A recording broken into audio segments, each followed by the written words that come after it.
Act and Constitution Ceremony! Thank you for coming here today to witness a milestone in our lives.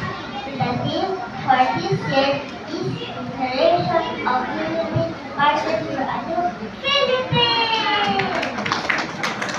Next today's event, we are a reminder of how important unity is in building the future of our nation. Teachers, parents, and guardians, we ask for your continuous support and unconditional love. With your guidance, we will become the best versions of ourselves.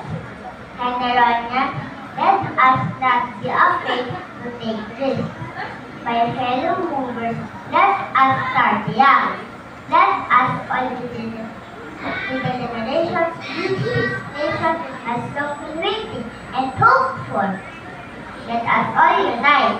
Let us all be partners for a promising and a new Philippines! This is Prima Emilia Andrea Dipolichok, Senior 1, proud mover of class 2024-2025. May we all have a memorable and meaningful day. Thank you very much and may God bless us all. Thank you very much, Prima.